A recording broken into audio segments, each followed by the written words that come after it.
আত্মীয়তার সম্পর্ক যদি কেউ ছিন্ন করে, সেই সম্পর্কে আবু বকর রাদিয়াল্লাহু তাআলা আনহু বর্ণিত একটা হাদিস আমরা পাই, আবু দাউদে বর্ণিত হয়েছে, তিরমিজিতে বর্ণিত হয়েছে। নবী সাল্লাল্লাহু আলাইহি ওয়াসাল্লাম বলেছেন, মা মিন যামবিন আজদারু আন ইউআজ্জিরাল্লাহু তাআলা লিসাহিবিহি আল উকুবা ফিদ দুনিয়া মা মা ইয়াদখিরু লাহু ফিল আখিরাহ মিসলাল বাগি ওয়া কাতিয়াতির রাহম।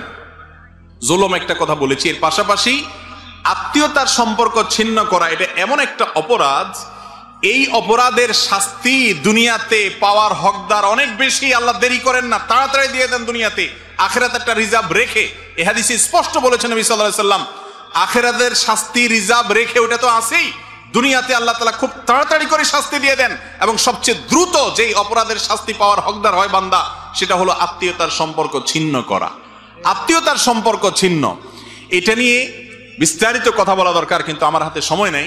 সংক্ষেপে শুধু এটুকু বলছি, আমাদের সমাজে বহু মানুষ আত্মীয়তার সম্পর্ক ছিন্ন করে বসে আছে, টেরও পায় নাই, খবরও জানাই তার যে সে একটা কবিরা গুনাহ করে বসে আছে। আত্মীয়তার সম্পর্ক রক্ষা করা কি সুন্নত না ফরজ? ফরজ, এমন একটা ফরজ যে আল্লাহ রাব্বুল আলামিন হাদিসে কুদসিতে আত্মীয়তার বন্ধনের সাথে আল্লাহ কথা বলেছেন, তাকে কথা বলার সুযোগ দিয়েছেন। সে তো সাধারণত কথা বলার ক্ষমতা নাই, কিন্তু আল্লাহ তাআলা তো যে কোনো কিছুকে কথা বলাতে পারেন। তো আত্মীয়তার বন্ধন বলছে, আল্লাহ আমার কি মর্যাদা, কি কদর হলো, শরীয়তে ইসলামে আমার অবস্থানটা কি থাকলো, এই টাইপের প্রশ্ন করার পর আল্লাহ রাব্বুল আলামিন আত্মীয়তার বন্ধনকে বলছে, তুমি আর কি চাও?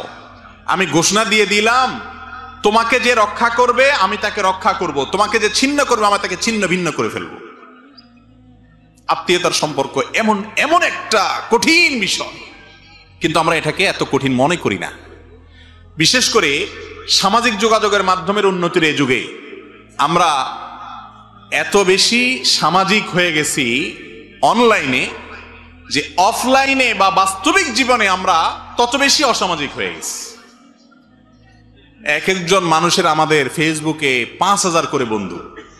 কত করে? 5,000। 5,000 সর্বোচ্চ আমাদের বন্ধু, 5,000।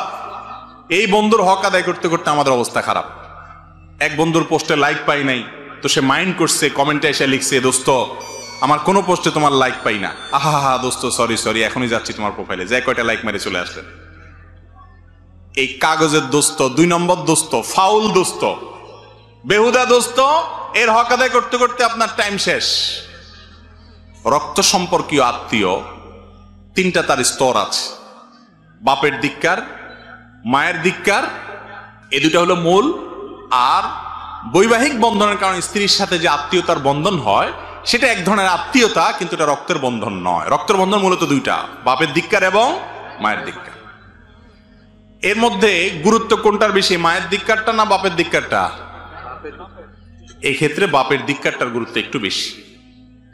বাপের দিককারটার গুরুত্ব বেশি মানে হলো, আপনার কাছে